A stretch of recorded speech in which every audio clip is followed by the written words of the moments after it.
Hello everyone, welcome to the session 2 of compiler design. Myself GL Shravanti, working as assistant professor in the department of CSE, Vignans Nirula Palakaluru. In this session, I am going to describe an interesting topic, phases of compiler.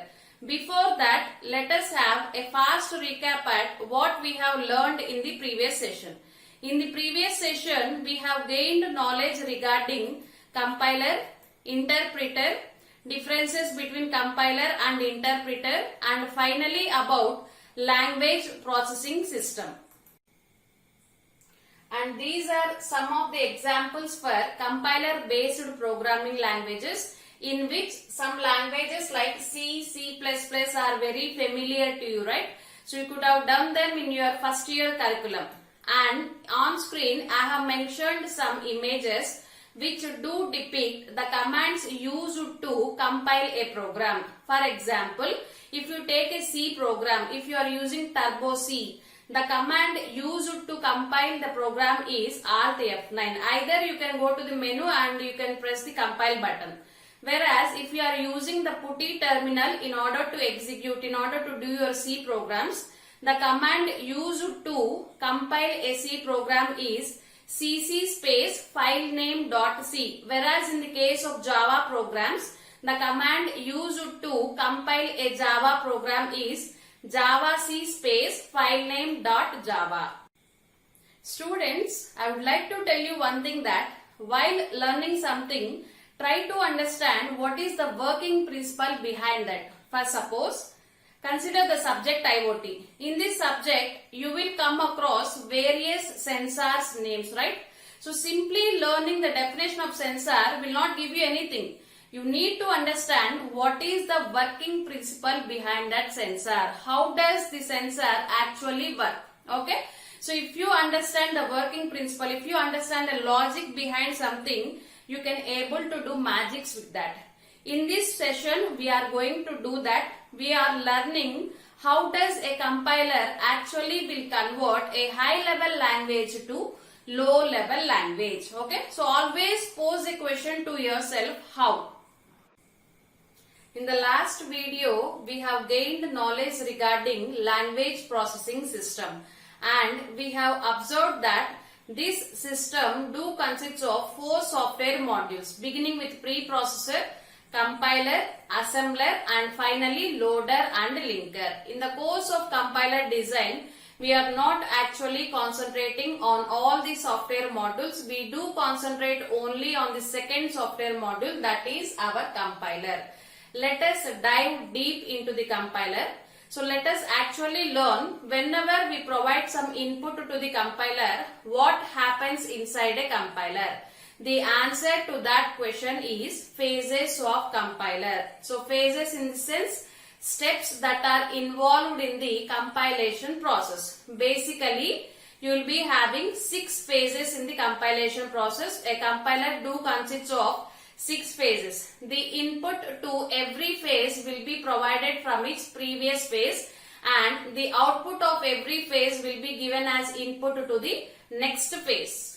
As I have mentioned earlier, there are totally 6 phases in the compilation process, named as lexical analysis, syntax analysis, semantic analysis, intermediate code generator, code optimizer, target code generator. Along with these 6 phases, you do have a data structure called symbol table manager, and there is an error handler mechanism which is used to handle the errors that may arise in the phases.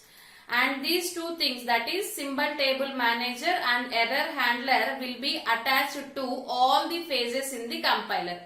The input to the lexical analysis is pure high level language which is obtained from preprocessor, and the output of lexical analysis will be stream of tokens. The flow will continue, that is the output of one phase will be given as input to the next phase. Finally, after the phase, that is target code generator, target machine code will be generated. Let us have a detailed description about every phase of the compiler. beginning with the first phase, that is lexical analysis. Lexical analysis do consists of another name called scanner, and sometimes it is also called as lexical analyzer. The input to this phase lexical analysis is pure high level language which is given from preprocessor, and the output of the lexical analysis phase will be stream of tokens which will be given as input to the next phase syntax analyzer. Got it? The input will be pure high level language, the output will be stream of tokens. Coming to the main job of this lexical analysis, whenever we do provide some input to this phase, that is whenever we do provide a source program, whenever we provide a high level language as input to this phase, this lexical analyzer will start reading that source program character by character. Okay, so these sequence of characters are called as lexemes. So these lexemes are represented in the format of tokens. I am repeating again. Whenever we do provide some input to the lexical analyzer, this phase will start reading that input. This phase will start reading that source program character by character. So these sequence of characters are called as lexemes. So which are represented in the format of tokens. Okay. So token may be an identifier, it may be a keyword, it may be a constant, it may be an operator, string, special character. Now the question is, how do a lexical analyzer will identify particular thing as an identifier, particular thing as an operator, particular thing as a constant? In the sense, it will make use of regular expressions called patterns. So these lexemes are mapped to patterns in order to form a token. So finally the output, that is stream of tokens, will be generated from the lexical analysis, which will be given as input to the next phase syntax analyzer. Okay. So after this theoretical part, in the part 2 I will take an example and I will explain everything detailed. Coming to the second phase of compiler, that is syntax analysis. This phase do consists of another name called as parser. The input to the syntax analysis is stream of tokens which are generated from the first phase of compiler, lexical analysis. The output of this syntax analysis will be a parse tree. Okay.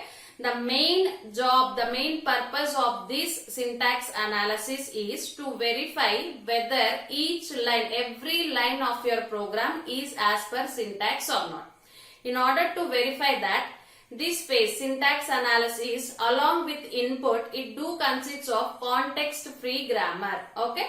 So why this grammar is important here? In the sense, speaking generally, our languages like Telugu, Tamil, Hindi or any language do consist of some set of rules, do consist of some syntax rules, right? So these syntax rules will specify how to construct a word in Telugu, how to construct a word in Tamil, how to construct a sentence in Hindi, right?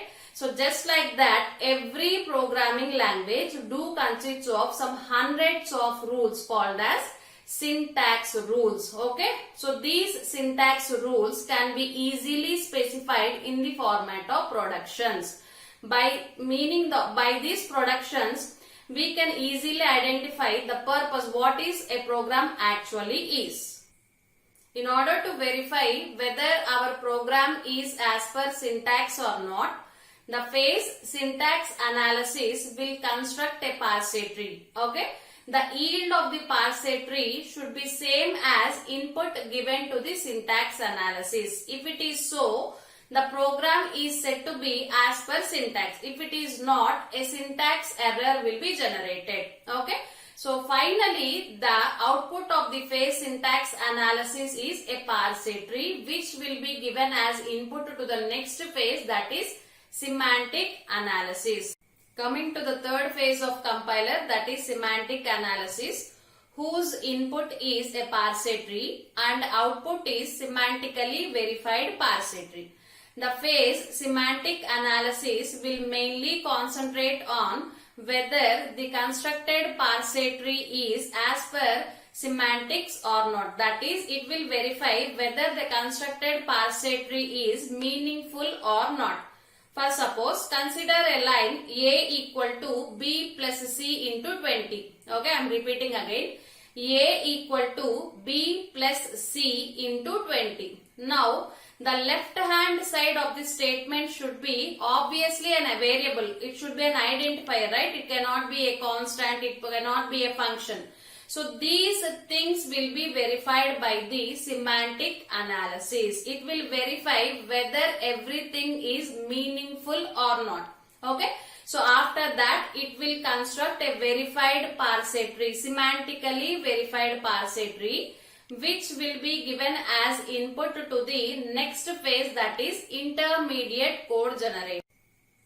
The phase intermediate code generator will take a verified parsed tree, that is semantically verified parsed tree as input, and it will generate an intermediate code as output. Okay.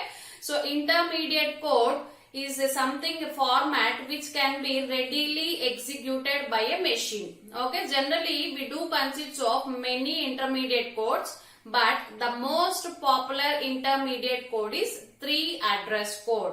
So why the name 3 address code? In the sense, if you take any line in this code, there will be maximum of 3 identifiers, maximum of 3 or less than 3 it can be, but there will not be more than 3 identifiers. That is why the name is called as 3 address code, which is very popular intermediate code. So this generated intermediate code will be given as input to the next phase, that is code optimizer. The fifth phase of compiler is code optimizer, whose input is 3 address code and output is reduced 3 address code. Okay. The main job of this 3 address code is to remove unnecessary lines from your code without changing the meaning of the program. So why to remove these unnecessary lines? In the sense, in order to speed up the process, in order to minimize the wastage of resources. Okay. So for this, unnecessary lines can be removed from the program by means of code optimizer, and whose output, that is the reduced 3 address code, will be given as input to the last phase of the compiler, that is target code generator.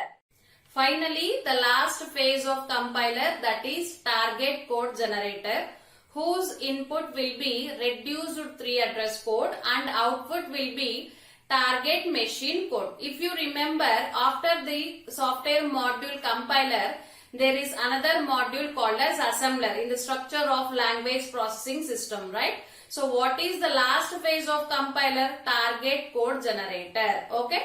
So the output of target code generator will be given as input to the assembler. So the main goal of the target code generator is to generate a target machine code which should be understandable by the assembler.